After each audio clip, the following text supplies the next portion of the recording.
তিন দেশে আশ্রয় চেয়েও অনুমতি পাননি শেখ হাসিনা, এক মাস পেরিয়ে গেলেও নেয়নি কেউ, বিপদে ভারত। আমেরিকা সহ পশ্চিমাদের সাথে থেকেই তাদের শত্রু চীন রাশিয়া জোটে তুরস্ক, এরদোয়ানের নয়া চাল। ভারতের গুজরাট সহ 6 রাজ্যের বন্যা পরিস্থিতির অবনতি, ভয়াবহ বিপর্যয়ের শঙ্কা।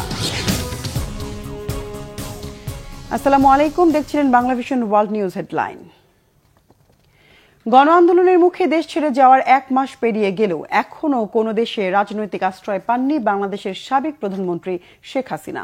আশ্রয়ের জন্য 3 দেশ যুক্তরাজ্য, যুক্তরাষ্ট্র ও সংযুক্ত আরব আমিরাতে চেষ্টা করেও ব্যর্থ হয়েছেন তিনি। এমন অবস্থায় দীর্ঘদিন শেখ হাসিনাকে আশ্রয় দেওয়াও ভারতের জন্য অস্বস্তিকর। বিশেষ করে বাংলাদেশ শেখ হাসিনাকে ফেরত চাইলে কি করবে দিল্লি? প্রতিবেশী বাংলাদেশের সাথে সম্পর্কের অবনতি ঘটাবে?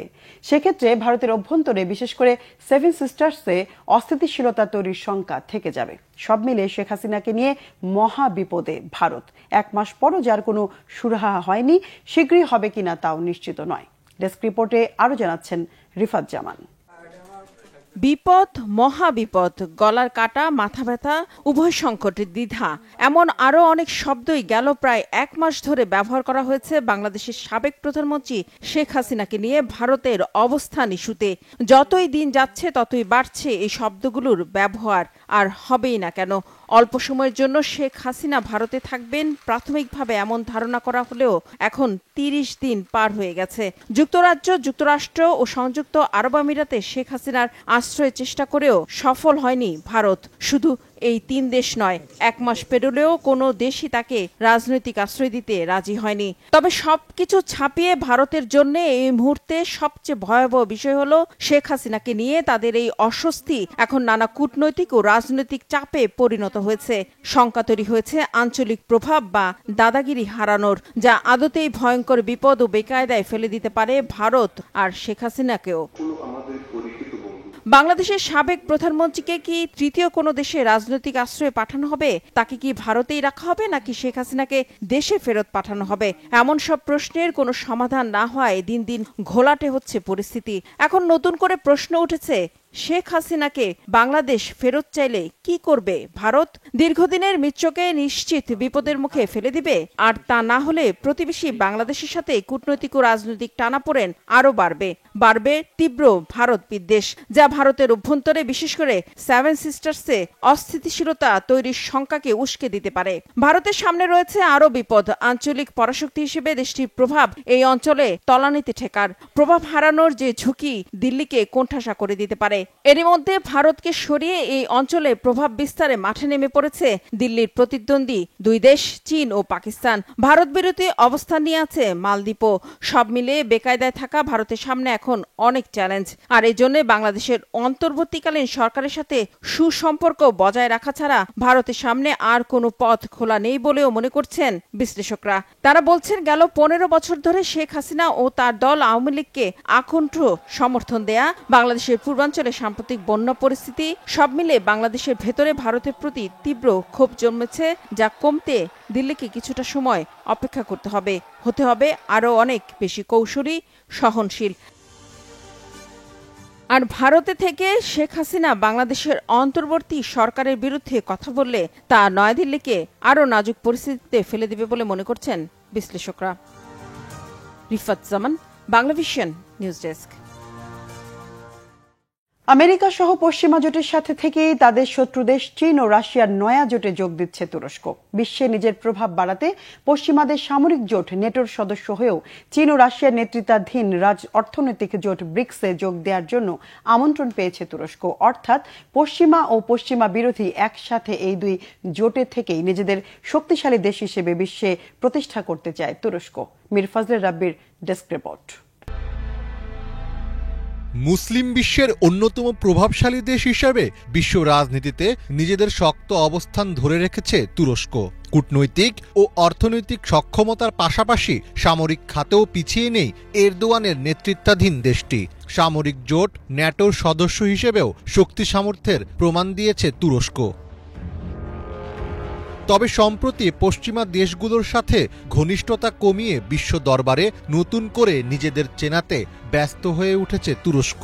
আর সেই প্রেক্ষিতে অর্থনৈতিক জোট ব্রিক্সে যোগ দিতে চেয়েছিল দেশটি। অবশেষে সব জল্পনার অবসান ঘটিয়ে আনুষ্ঠানিকভাবে ব্রিক্সে যোগ দেওয়ার জন্য আমন্ত্রণ পেয়েছে তুরস্ক।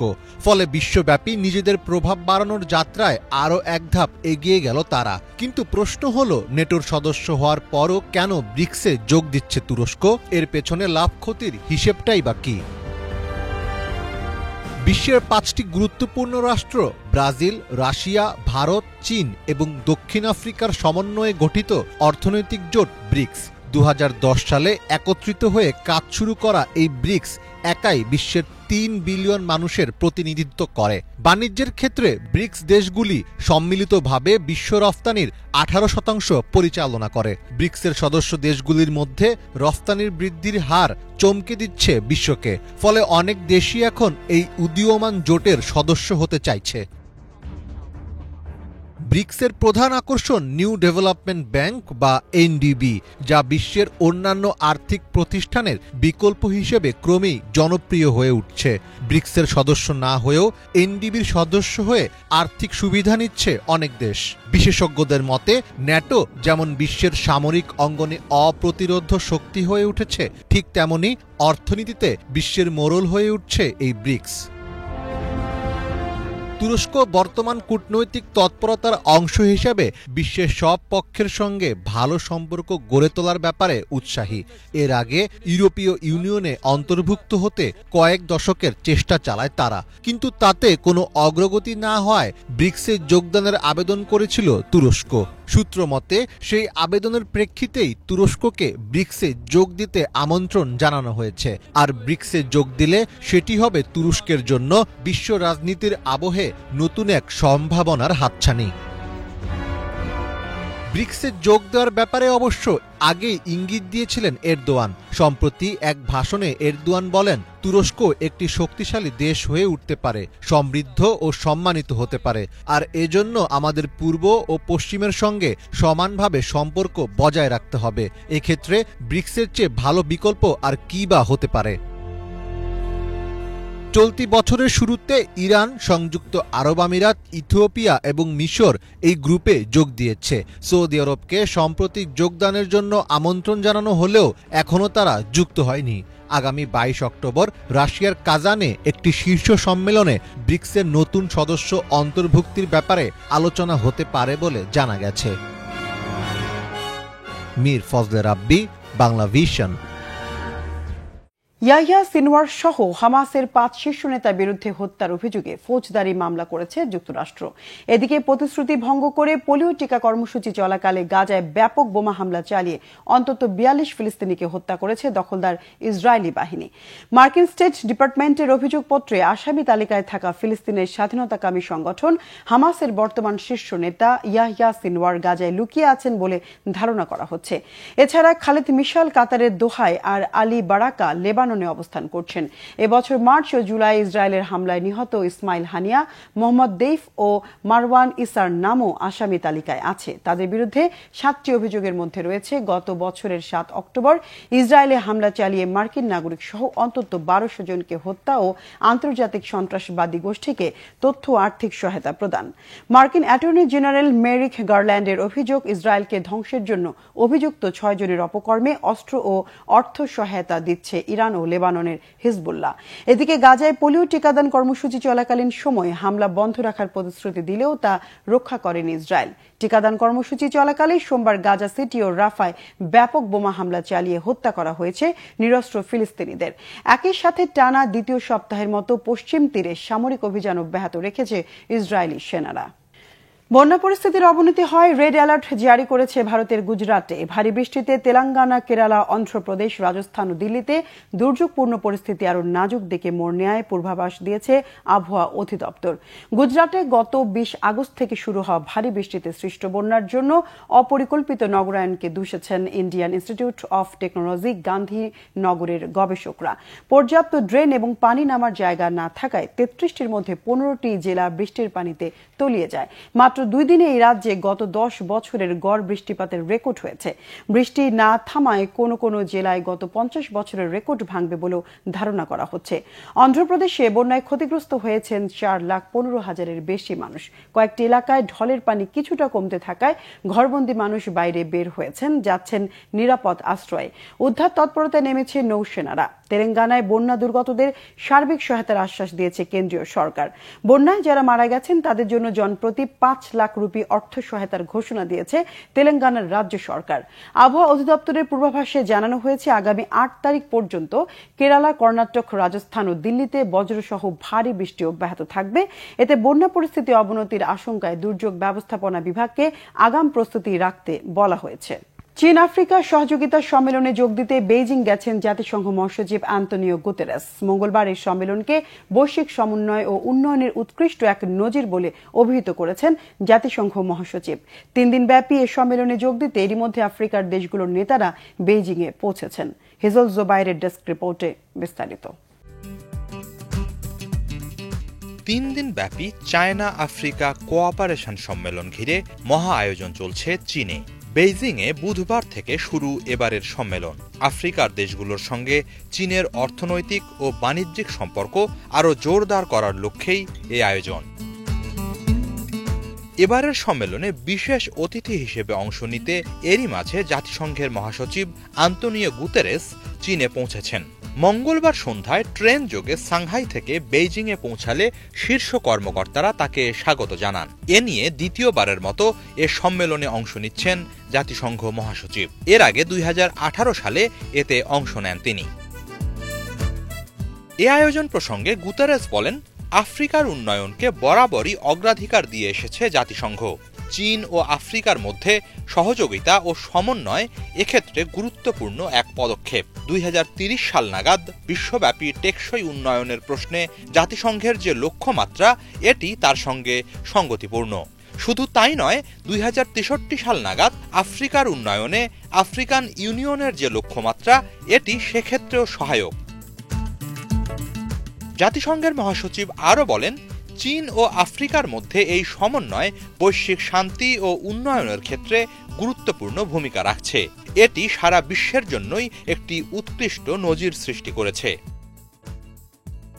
পরিসংখ্যান বলছে, টানা 15 বছর চীন আফ্রিকার সর্ববৃহৎ বাণিজ্যিক অংশীদার। এই লেনদেন আগামীতে কিভাবে আরও কার্যকরভাবে বাড়ানো যায়, এবারের সম্মেলনে মূলত সেসব নিয়ে আলোচনা করবেন নেতারা। হিজল জোবায়ের, বাংলা ভিশন।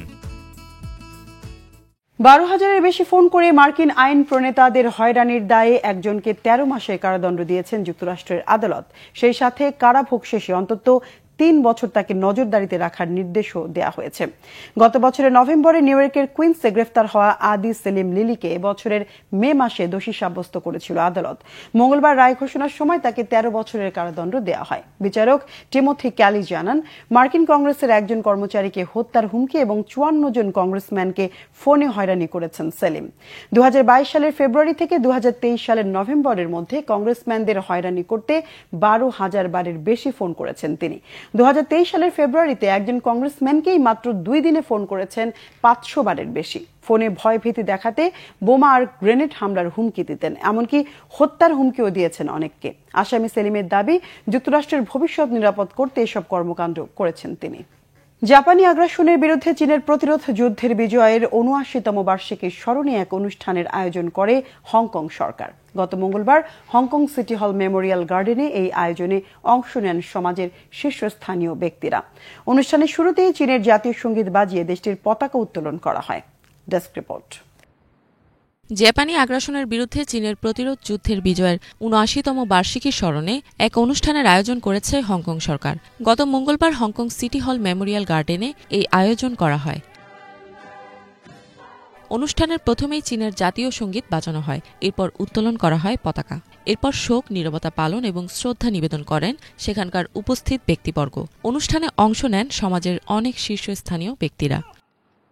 ব্রিটিশ শাসন আমলে ১৯৪৫ সালের ৩০ আগস্ট জাপানি দখলদারিত্ব থেকে মুক্ত হয় হংকং। প্রতি বছর হংকংয়ে আগস্টের শেষ সোমবার মুক্তির স্মরণে স্বাধীনতা দিবস পালন করা হয়। তবে ১৯৯৭ সালের পর দ্বিতীয় চীন জাপান যুদ্ধের কথা উল্লেখ করে প্রতিরোধ যুদ্ধের স্মৃতি দিবস পালন করার ঘোষণা করা হয়। জাপানি আগ্রাসনের বিরুদ্ধে চীনের প্রতিরোধের কথা স্মরণ করতে ও যুদ্ধে নিহত শহীদ ও স্বদেশীদের স্মরণে প্রতি বছর সেপ্টেম্বর মাসের ৩ তারিখে দিনটিকে আনুষ্ঠানিকভাবে পালন করা হয়। ইফাত জাহান, বাংলাভিশন। চায়না আফ্রিকা সম্মেলন ঘিরে মন্ত্রী পর্যায়ের বৈঠক অনুষ্ঠিত হয়েছে। মঙ্গলবার বেইজিংয়ে বৈঠকে চীন ও আফ্রিকার দেশগুলোর পররাষ্ট্র ও বাণিজ্য মন্ত্রীরা অংশ নেন। ওই বৈঠক থেকেই আনুষ্ঠানিকভাবে ৩ দিনব্যাপী আয়োজিত চায়না আফ্রিকা সম্মেলনের রূপরেখা ও আলোচ্য সূচির অনুমোদন দেয়া হয়। হেজল জোবাইরের ডেস্ক রিপোর্ট। নভেম্বরের মতো forum on China Africa cooperation FOCACর মন্ত্রী পর্যায়ের বৈঠক অনুষ্ঠিত হয়েছে। মঙ্গলবারের ওই বৈঠকে বুধবার থেকে বেইজিংয়ে শুরু হওয়া ৩ দিন ব্যাপী চায়না আফ্রিকা সম্মেলনের কাঠামো নির্ধারিত হয়। বেইজিংয়ে অনুষ্ঠিত ওই বৈঠকে চীন সহ FOCACর আওতাভুক্ত আফ্রিকার ৫৩টি সদস্য দেশের পররাষ্ট্র ও বাণিজ্য মন্ত্রী এবং আফ্রিকান ইউনিয়ন সহ আঞ্চলিক ও আন্তর্জাতিক বিভিন্ন সংস্থার ৩ শতাধিক প্রতিনিধি উপস্থিত ছিলেন। চীনের পররাষ্ট্রমন্ত্রী, বাণিজ্য মন্ত্রী, চায়না ইন্টারন্যাশনাল ডেভেলপমেন্ট কোঅপারেশন এজেন্সির প্রধান এবং সেনেগালের পররাষ্ট্রমন্ত্রী ও এবারের FOCAC সম্মেলনের সহসভাপতি বৈঠকে সমন্বয়কের দায়িত্ব পালন করেন। এ সময় চীনের প্রতিনিধিরা বলেন, ফোরামের সদস্যদের যৌথ প্রচেষ্টায় চীন ও আফ্রিকার মানুষের মধ্যে সংহতি বেড়েছে। এ দুই অঞ্চলের মধ্যে অর্থনৈতিক ও বাণিজ্যিক সম্পর্ক পৌঁছেছে নতুন এক উচ্চতায়। বৈশ্বিক দক্ষিণের আধুনিকায়নে এটি একটি মাইলফলক। আফ্রিকার প্রতিনিধিরা বলেন, ২০৬৩ সাল নাগাদ আফ্রিকার উন্নয়নে আফ্রিকান ইউনিয়ন যে লক্ষ্যমাত্রা ঠিক করেছে সেই পথে এগিয়ে যাওয়ার ক্ষেত্রে FOCAC সহায়ক ভূমিকা রাখছে। এই ধারা অব্যাহত রাখতে চীনের সঙ্গে সব ধরনের সহযোগিতা বাড়াতে আগ্রহী তারা। বৈঠকে সেনেগালের পররাষ্ট্রমন্ত্রী বলেন, বৈশ্বিক দক্ষিণে পারস্পরিক সমন্বয়ের ক্ষেত্রে একটি তাৎপর্যময় উদাহরণ স্থাপন করেছে FOCAC। এটি একই সাথে পারস্পরিক শ্রদ্ধা ও বন্ধুত্ব বৃদ্ধির ক্ষেত্রে ভূমিকা রাখছে। এমন একটি ফোরামের মধ্য দিয়ে মূলত চীন ও আফ্রিকা দুই অঞ্চলই লাভবান হচ্ছে। হিজল জোবায়ের, বাংলাভিশন। চীনের সহায়তায় নির্মিত ক্রিবি ডিপ ওয়াটার পোর্টের সুবিধা ভোগ করছে ক্যামেরুনবাসী। ২০১১ সালে ক্রিবি ডিপ ওয়াটার পোর্ট প্রকল্পের প্রথম ধাপে কাজ শুরুর ৭ বছর পর আনুষ্ঠানিকভাবে পোর্টটি চালু করা হয়। গভীর এই সমুদ্র বন্দরটি চালু হওয়ার পর থেকে ২০২৩ সালের মধ্যে দেশটিতে প্রায় $৭৬০ মিলিয়ন রাজস্ব আয় হয়। এছাড়া প্রায় ৩,০০০ লোকের চাকরির ক্ষেত্র তৈরি হয়েছে। ইফাত জাহানের ডেস্ক রিপোর্ট। চীনের এক প্রতিষ্ঠানের সহায়তায় নির্মিত ক্রিবি ডিপ ওয়াটার পোর্টের সুবিধা ভোগ করছে ক্যামেরুনের বাসিন্দারা। স্থানীয়রা বলছেন, এর কারণে তাদের জীবন আরও উন্নত হয়েছে। ২০১১ সালে ক্রিবি ডিপ ওয়াটার পোর্ট প্রকল্পের প্রথম ধাপে কাজ শুরু করা হয়। ৭ বছর পর আনুষ্ঠানিকভাবে পোর্টটি চালু করা হয়েছে। ক্রিবি পোর্টে কর্মরত আকো বলেন, ২০১৫ সালে তিনি ক্রিবিতে এসেছিলেন। তখন থেকেই কঠোর পরিশ্রম করছেন। পোর্টে কাজ করে তিনি জীবিকা নির্বাহ করতে পারছেন এবং তার ছেলেমেয়েরা স্কুলে যেতে পারছে। তার আর কোনো সমস্যা নেই, সবকিছুই ভালো। আকোর মতো ক্যামেরুনের অনেক বাসিন্দা জীবিকা নির্বাহের ক্ষেত্রে ক্রিবিতে আস্থা রাখছেন। ফলে তারা পোর্টটির দ্বিতীয় পর্যায়ের নির্মাণে অংশ নিয়েছেন। তারা জানান, সেখানে এত উন্নয়ন হবে তারা আগে কখনো কল্পনা করেননি। এরিক নামে এক প্রকৌশলী বলেন, পোর্টটির পাশেই অনেক কর্মসংস্থান তৈরি হয়েছে। ইতোমধ্যে অনেক যুবক, পুরুষ এবং নারী পোর্টটির নির্মাণে অংশ নিয়েছে। স্টিফেন নামে এক কর্মচারী জানান, ২০১২ সাল থেকে তিনি চাকরি করছেন। চাকরির কারণে তার আর্থিক উন্নতি হয়েছে। পাশাপাশি তিনি অনেক কিছুই শিখেছেন। এ সময় তিনি অভূতপূর্ব উন্নয়ন করায় প্রতিষ্ঠানের কাছে কৃতজ্ঞতা প্রকাশ করেন। তিনি এখন তার বর্তমান জীবন নিয়ে সন্তুষ্ট রয়েছেন বলে জানান। এরিক আরও বলেন, তারা আশা রাখছেন এই প্রবৃদ্ধি আরও অগ্রসর হবে। তৃতীয় ধাপে শিল্পাঞ্চলের উন্নয়নের সময় আরও কর্মসংস্থান গড়ে উঠবে। ক্রিবি ডিপ ওয়াটার পোর্ট চালু হওয়ার পর থেকে ২০২৩ সালের মধ্যে প্রায় $৭৬০ মিলিয়ন রাজস্ব আয় হয়েছে। এতে করে প্রায় ৩,০০০ লোকের চাকরির ক্ষেত্র তৈরি হয়। 2018 সালে বেইজিং এক শীর্ষ সম্মেলনের উদ্বোধনী অনুষ্ঠানে প্রেসিডেন্ট শি জিনপিং বলেন, আফ্রিকার অবকাঠামোগত উন্নয়নে সহযোগিতা করার পরিকল্পনায় রয়েছেন তারা। এই সময় শি দেশটির অবকাঠামোগত উন্নয়নের ক্ষেত্রে শক্তি, পরিবহন, তথ্য ও যোগাযোগ এবং আন্তঃসীমান্ত শক্তিশালী করতে আগ্রহ প্রকাশ করেন। 2013 সাল থেকে চীন আফ্রিকায় রেলপথ, মহাসড়ক, 80টিরও বেশি বিদ্যুৎ ক্ষেত্র এবং 20টির মতো পোর্ট নির্মাণে সহযোগিতা করে, যার কারণে আফ্রিকার শিল্পায়ন আরও বেশি শক্তিশালী হয়। ইফাত জাহান, বাংলা ভিশন। দর্শক, এই ছিল আজকের মতো, সাথে থাকায় ধন্যবাদ।